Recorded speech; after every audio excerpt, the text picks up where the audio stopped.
Tonight when it gets dark, you'll reach for a wall. One small click and the whole room turns bright. You won't even notice doing it. But that little switch is brand new. For almost all of human history, it did not exist. When the sun went down, the world simply went out. Not dim, not shadowy, gone. You could hold your hand in front of your face and see nothing at all. Almost no one alive has felt that dark, but every ancestor of yours did. For over 300,000 years, every human who ever lived spent half their life in the dark. For most of it, not even candles, just black sky, cold stars, and fire. So here's the question that haunts me. What did they do with all those hours? You might picture them lying still, waiting for morning. But that is almost the opposite of the truth. What they did in the dark rewired our whole species. And it all begins with one orange thing. Fire. Fire is the reason any of this was possible. The oldest hard proof of humans using it is stunning.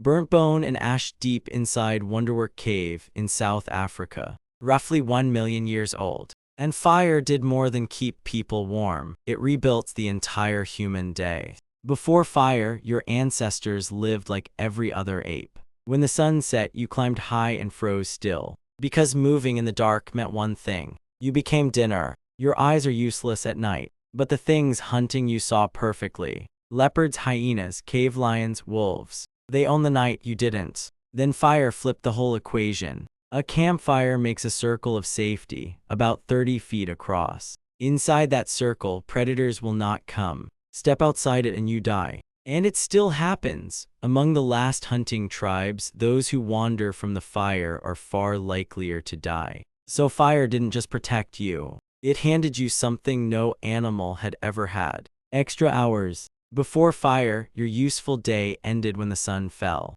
Fire added 2 to 4 usable hours every single night. Stack that across 10,000 generations. And those quiet hours changed what a human is. Because of one thing people started doing in that new time, they talked. A researcher named Polly Wiesner wanted to know what about. So she spent years with the Jew-Honsi people of the Kalahari, one of the last groups living close to the old human way. She recorded their talk day and night, and the difference shocked her. In daylight, 80% of it was business. Who hunts where, which plants are ripe, who owes who. But once the fire was lit, everything changed. At night, 80% of the talk became stories. Tales of far places, adventures, myths of how the world began. Jokes that shook the whole camp with laughter. And Wiesner believed firelight talk is where human culture was born. The campfire was the first theater, the first classroom, the first church. It's where we learn to imagine things that don't exist.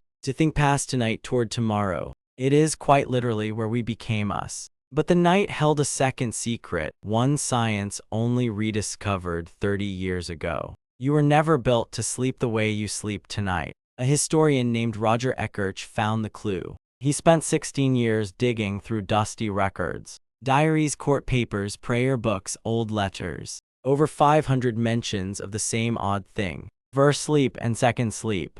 Before clocks and factories, no one slept in one solid block. They went to bed soon after sundown, slept about 4 hours, and then in the dead of night they woke up.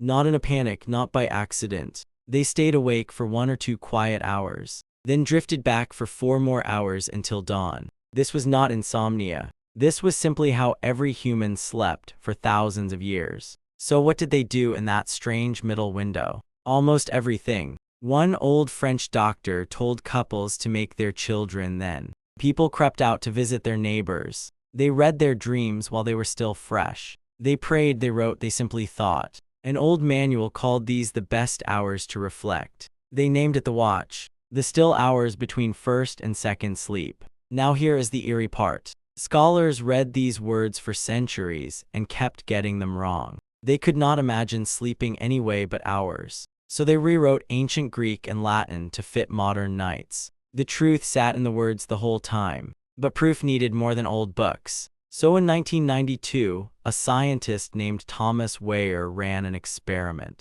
He took ordinary volunteers and erased artificial light from their lives. 14 hours of pure darkness every night, just like the long nights before fire stretched the evening. And within weeks, something ancient woke up.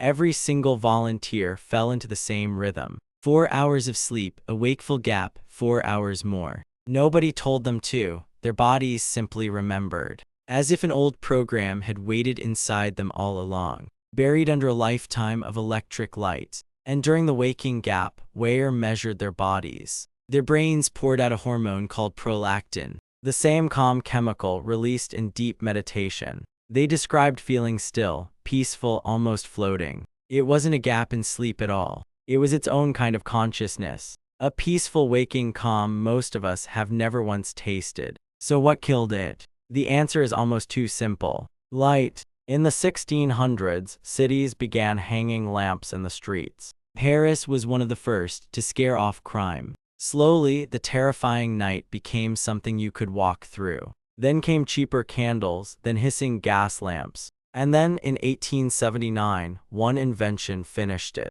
Thomas Edison sold the world the electric bulb. And within one lifetime, the old night was gone. 300,000 years of darkness switched off. And one word proves how much we once feared the dark. Curfew. It comes from Old French, couvre-feu. It means, quite literally, cover the fire. A bell rang at night and you put your flames out. Not for safety, because night was supposed to be dark. In many old towns, walking out after dark without a lantern was a crime. The night belonged to thieves, ghosts, and the unknown. People feared it in a way we can barely picture now. And then we beat it. We drowned the night in light and called it progress. But no one talks about what we quietly lost. Today, you bathe in artificial light for hours after sunset, especially the cold blue light of screens. And that light quietly switches off a hormone called melatonin. Melatonin is the chemical that tells you to sleep. And here's the cruel trick.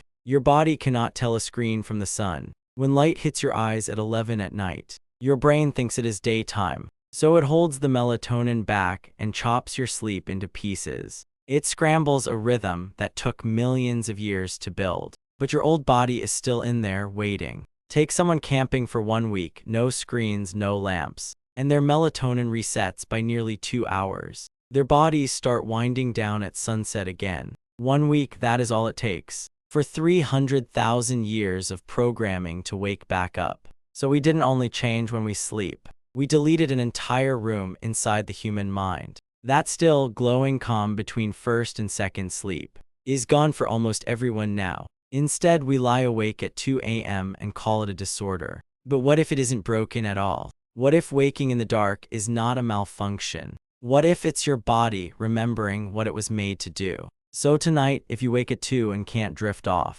try not to fight it. Don't reach for the cold blue glow of your phone. Just lie there in the quiet the way they did. For 300,000 years, your ancestors filled the dark. They told stories that grew into whole civilizations. They slept in 2 soft halves, with a window of calm between. And the night sky was theirs every single evening. The Milky Way wasn't a place you drove to. It was simply the ceiling over your life. And in that quiet hour, awake in the dark, they thought about their lives, their dreams, the morning to come. We traded all of it for one small switch on the wall. But the old rhythm never really left you. It's still there, patient in the dark, waiting for the night you finally let yourself listen.